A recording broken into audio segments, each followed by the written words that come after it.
நம்முடைய அண்ணா நகர் பகுதியினுடைய வெற்றி வேட்பாளர், மதசார்பற்ற முற்போக்கு கூட்டணியினுடைய வெற்றி வேட்பாளரை ஆதரித்து சிபிஐஎம் நடத்தக்கூடிய எழுச்சி மிகுந்த இந்த பொதுக்கூட்டத்திற்கு தலைமை ஏற்றிருக்கக்கூடிய நிகழ்ச்சியினுடைய தலைவர் தோழர் சுகுமார் உள்ளிட்ட மேடையில் இருக்கக்கூடிய கூட்டணி கட்சி தோழர்களே, அதே போல பெருந்திரளாக திராவிட மாடல் அரசை மீண்டும் அரியணையில் ஏற்ற இருக்க காத்து கொண்டிருக்கக்கூடிய வணக்கத்திற்குரிய தாய்மார்களே, வணக்கத்திற்குரிய வாக்காளர் பெருமக்களே, நமக்கு பின்னால் பேச இருக்கக்கூடிய நம்முடைய மூத்த தோழர் மரியாதைக்குரிய காம்ரேட் பிரகாஷ் காரத் அவர்கள் உள்ளிட்ட அனைவருக்கும் அன்பான வணக்கம்.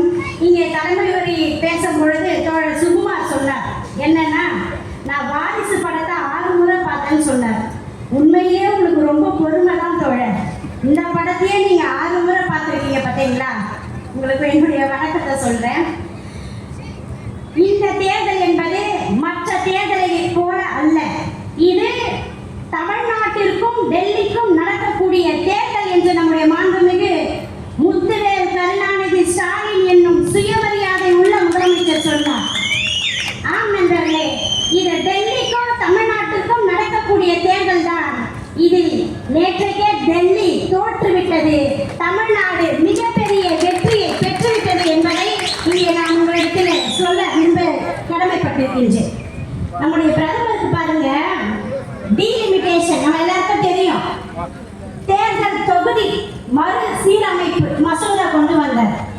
அதுல திராவிட முன்னேற்ற கழகமும் நம்முடைய கூட்டணி கட்சி தோழர்களும் நாடாளுமன்றத்தில் எதிர்ப்பா பேசினாங்க. நாங்க எப்போதும் கருப்புடை தான் அணிவோம். ஏனென்றால் கருப்பு என்பது போராட்டத்தினுடைய அடையாளம். போராட்ட களத்தில் வெற்றியினுடைய அடையாளமாகத்தான் கருப்பு இருந்தது. நேற்றைக்கு டெல்லியிலே நம்முடைய நாடாளுமன்ற உறுப்பினர்கள் அத்தனை பேரும் கருப்புடை அணிந்தாங்க.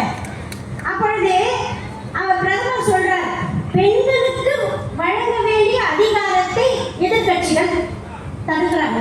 பெண்கள் மீது உங்களுக்கு என்ன சார் அக்கறை? அவ்வளவு கருணை உள்ளம் கொண்டவரா நீங்க? நீங்க ஆளக்கூடிய உங்களுடைய மாநிலத்தில் பெண்களுக்கான உரிமை அல்லது சுதந்திரம் இருக்கா? நீங்க என்ன சொல்றீங்க? டபுள் என்ஜின், அது ஒரு டப்பா என்ஜின் நம்முடைய முதல்வர் சொன்னார். இங்க பெண்களை பற்றி இவர்களுக்கு அக்கறை இருப்பதை போல காட்டிக் கொள்ளக்கூடிய பிரதமர் அவர்களே, உங்களை பார்த்து கேள்வி கேட்கின்றோம். 33% நீங்கள் இப்பொழுதுதான் கொடுக்க வேண்டும் என்று சொல்லியிருக்கீங்க. அது ஏற்கனவே ஒப்புதல் ஆயாச்சு. ஆனால் தமிழ்நாடு என்பது தந்தை பெரியார் மண் என்பது பெண்களுக்கு சம உரிமை வழங்க வேண்டும் என்று காலம் காலமாக சொல்லக்கூடிய ஒரு மாநிலத்தில் உள்ளாட்சி துறையிலே பெண்கள் 50% வந்துவிட்டோம்.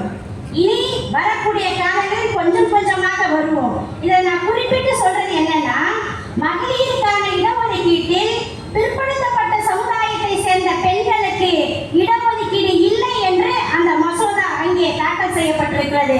நம்முடைய எழுச்சி தமிழர் அண்ணன் திருமா அவர்கள் அதனை எதிர்த்து டெல்லியிலே தன்னுடைய கடுமையான கருத்தை எடுத்து வச்சிருக்கிறார். இப்படி நம்முடைய பிரதமர் இந்த அளவுக்கு பெண்களுக்கு எதிராகவும் இந்த மக்களுக்கு எதிராகவும் நடக்கக்கூடிய ஒரு மாண்பை கொண்டிருக்கின்றார். அவர் தலைமையில் நடக்கக்கூடியதுதான் இந்த என்டிஏ கூட்டணி. பெரிய அளவுக்கு நம்ம எதிர்கட்சியினுடைய தலைவரை பற்றி அதிகமா பேச தேவையில்லைன்னு நினைக்கிறோம். ஏன்னா காலை விழு காலை வாரிவிடு டு எடப்பாடி பழனிசாமி அவர்கள்.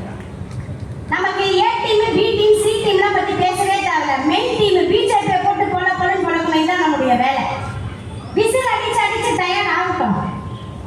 இறுதியில் வெற்றி பெற்று முரசு கொட்ட போவது உதய சூரியனும் நம்முடைய மனசார்பற்ற முற்போக்கு கூட்டணியும் தான் என்பதை நான் இங்கே சொல்ல கடமைப்பட்டிருக்கின்றேன். எத்தனையோ திட்டங்கள் தமிழ்நாட்டிற்கு தந்திருந்தாலும் முதல்வர் அவர்கள் என்றைக்கும் பெண்களை மதிக்கக்கூடியவர் தான் நம்முடைய முதல்வர். விடியல் பயணம் திட்டம் கொடுத்தாங்க. இன்னைக்கு தாய்மார்கள், அக்காக்கள், சகோதரிகள் எல்லாம் இருக்கீங்க. யாராவது பேருந்துல கட்டணம் இல்லாத பேருந்தை பயன்படுத்தாதவர்கள் ஒருவர் இந்த கூட்டத்தில் இருந்தா கேட்டுக்குங்க பாருங்க. யாருமே இல்லை. எல்லோரும் இந்த திட்டத்தை பயன்படுத்துவீர்கள். இந்தியாவிலே அதிகமாக பெண்கள் வேலைக்கு செல்லக்கூடிய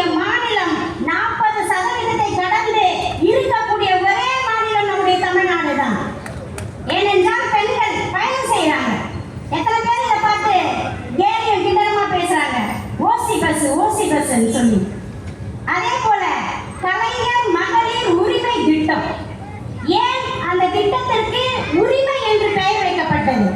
காலங்காலமாக உழைக்கக்கூடிய இந்த பெண் சமூகத்தை நம்ம என்ன சொல்றோம்? உங்க வைஃப் என்னங்க பண்றாங்க? அவங்க சும்மா வீட்டில் தானே இருக்காங்க. சும்மா இருக்க முடியுமாங்க? காலை தொடங்கி இரவு வரைக்கும் வேலை செய்யக்கூடியவர்கள் தான் பெண்கள்.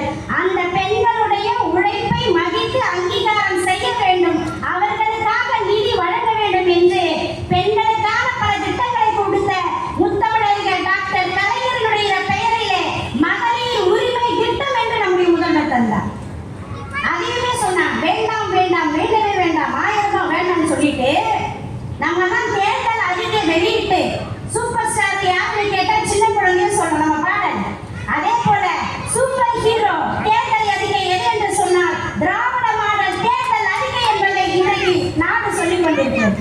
ஒருத்தர் இப்பதான் தூங்கி எழுந்துச்சு தேர்தல் அறிக்கையை விட்டுருக்காரு.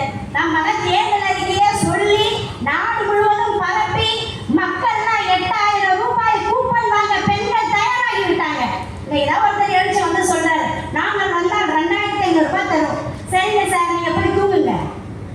நம்முடைய மாண்புமிகு முதல்வர் அவர்களுக்கு 70 வயதை கடந்தவர். இப்ப எனக்கெல்லாம் என்ன தோணுதுன்னா, இந்த தேர்தல் பரப்புரையை இன்னும் ஒரு வாரத்தை நீட்டிச்சா நல்லா இருக்குமே அப்படின்னு தோணுது. ஊர் ஊரா போய் நம்முடைய மாண்புமிகு முதலமைச்சர் பிரச்சாரம் செய்யறாரு. பிரச்சார திட்டத்தை கொடுத்து பாதுகாப்பு கொடுத்தா கூட நான் பிரச்சாரத்துக்கு வரமாட்டேன்னு சொல்லி எங்க தொகுதியில பெரம்பூர் தொகுதியில வேட்பாளராக நிற்கக்கூடிய ஒருவர் பாஜகவினுடைய சீட்டிங்காக செயல்படக்கூடியவர் சொல்கின்றார். எனவே இதெல்லாம் நினைச்சு பாருங்க. நம்முடைய இந்த கூட்டத்தில் தமிழர்களினுடைய தமிழ்நாட்டினுடைய உரிமைகளை பாதுகாக்க, மத நல்லிணக்கத்தை தழைத்தோங்கிட, சமூக நீதியை காத்திட அப்படின்ற 3 மிக முக்கியமான ஒரு நிகழ்வை வைத்துதான் இந்த கூட்டம் நடைபெறுகிறது. இந்த 3-4 விஷயங்களை மட்டும் சொல்லி நான் விடைபெறுகின்றேன். அவிநாசி தொகுதியில கோகிலாமணி என்கின்ற ஒரு இளம் மருத்துவரை வேட்பாளராக நிறுத்தி வச்சிருக்காங்க. அவங்க பேட்டியில சொல்றாங்க, நான் ஒடுக்கப்பட்ட சமூகங்களே மிக மோசமான ஒரு விளிம்பு நிலை ஒடுக்கப்பட்ட சமூகம் என்று சொன்னால் அந்த அருந்ததிய சமூகத்தில் இருந்து நான் வந்திருக்கின்றேன்.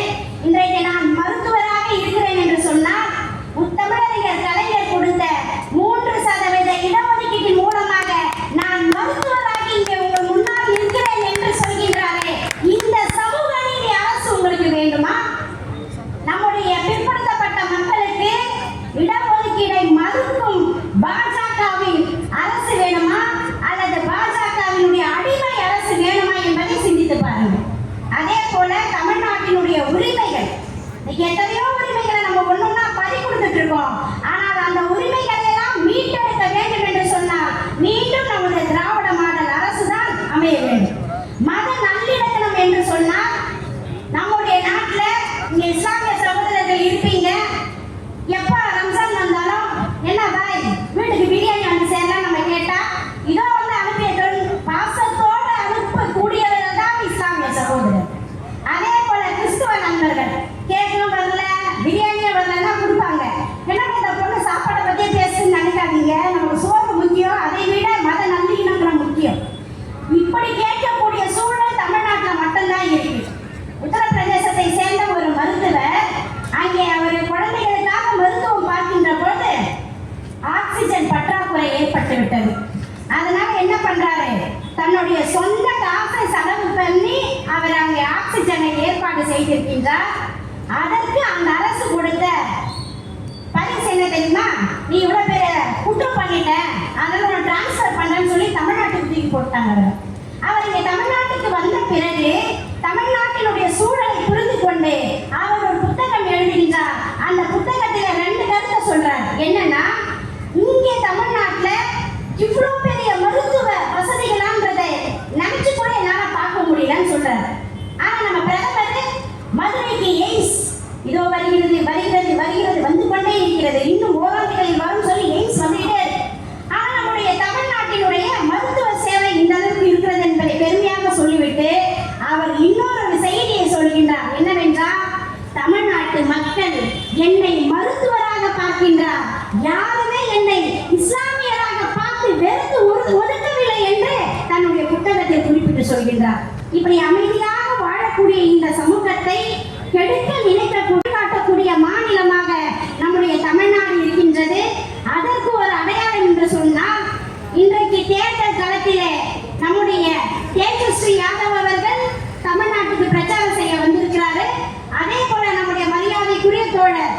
மெகாஸ்டார் இங்கே பிரச்சாரம் செய்ய வந்திருக்கின்றார். இன்னும் அரவிந்த் கெஜ்ரிவால் அவர்கள் வந்திருக்கின்றார்.